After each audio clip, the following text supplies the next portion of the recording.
I'm joined this morning by Peter and Mervyn Baggs, who work for a company called Elec-Trick, who install solar panels on people's roofs.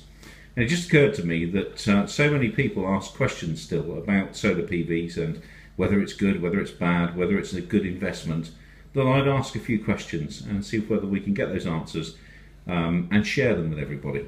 So, Peter, tell me about PV. Quickly, what is it?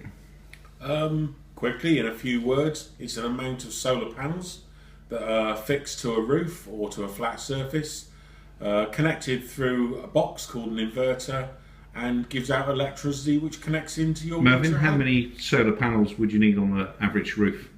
Well, domestically, 14 to 16. And what sort of electricity would that generate? About 4 kilowatts, and over a year, 4,000 units. Peter, how much typically would a 4 kilowatt system cost on a conventional roof? Well, it depends on the property, obviously, but something between £5,000 and £7,000. That's very good, isn't it? Because 2 to 3 years ago, the cost of solar panels were between £12,000 and £15,000. Absolutely. Well, it's certainly double what we just mentioned. And why has the price dropped? Well, the price has dropped because the manufacturers of the panels and the inverters have sharpened their pencil on costs, and also the installers have reduced their costs somewhat. Peter, if I was to ask you to put a 4 kilowatt system on my roof and the quote, say, came out at £6,000, a few questions now coming up. First of all, how soon could you do it? Normally it will take something in the region of a month before we could fit, because we have to do a structural analysis of the roof and a number of other checks before we can start. Would I need planning permission? You don't need planning permission unless you're facing a road and you're in a listed building. Would I need scaffolding?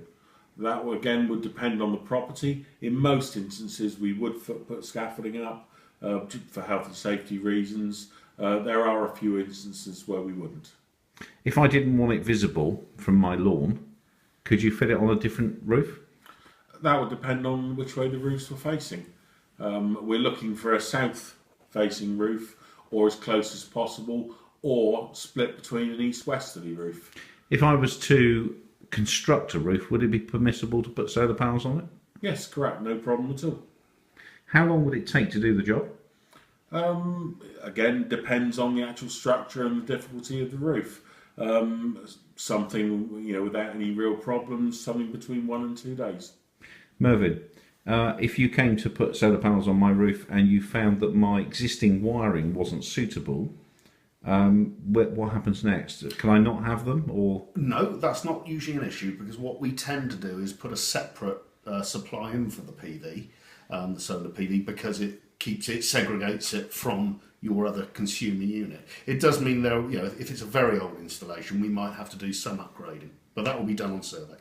And somebody said that the solar panels are guaranteed for a number of years. What is the guarantee? Indeed, the panels are guaranteed for 25 years. The inverters are not, and the inverters we tend to use are 10-year, even though they're Chinese manufactured. They have a 10-year guarantee on them from the manufacturer. How would I get my money back? Well, the money that you've paid on your system will be paid back generally within 6 years. It's a 6-year payback with the money that you earn from the feed-in tariff and the savings. And who does it come from? That will come from the person that you sell it to. Obviously, the savings are the savings against your electricity bill, and the feed-in tariff is paid in by the company you choose to sell it to. To get my head around how the whole thing works, I assume that you have solar on the roof, solar panels on the roof that connect into your existing fuse board. Mm-hmm. I assume there's another meter that is installed. Indeed. And how does that all work? How does that? Right. Well, this really all comes into how you get paid. You get paid in 3 different ways. Initially, everything you generate, and there's a misconception here, a lot of people feel that it's only what they export away from their property, but you're getting paid for generating green electricity. So every unit you generate off your roof, irrespective of whether you use it or not, you get paid for, and that's something around 13 pence per unit. If you can then harness that energy at the time of generation, you can also use that free of charge. Thus, you're not being charged by your supply company to use that electricity. So are you saying There's one third way that you get paid, and that is they assume that 50% of your units that you generate throughout a year you export, whether you do or not, and they then pay you a further 4.5 pence, I think it is at this point in time, for all those units. so?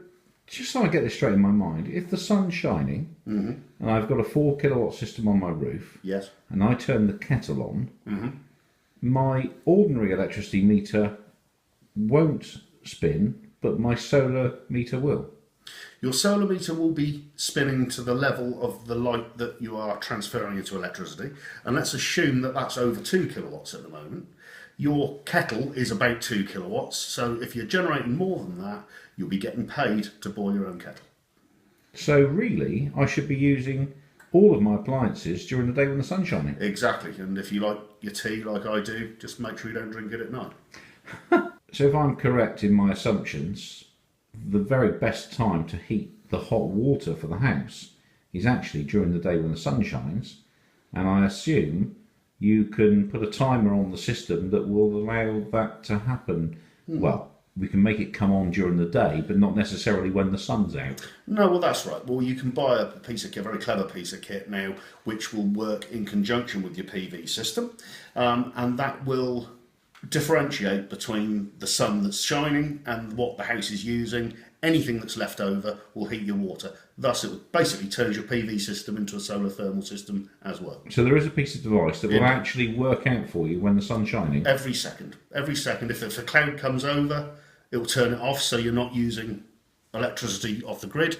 As soon as the cloud's gone away and you have spare electricity, it will heat your water. So on sunny days, you'd have free hot water. Yeah, probably 2/3 of the year. If you have one of those, you won't be paying for your water heat. So not only do you get free electricity when the sun's out, you'll get free hot water and also money paid back to you.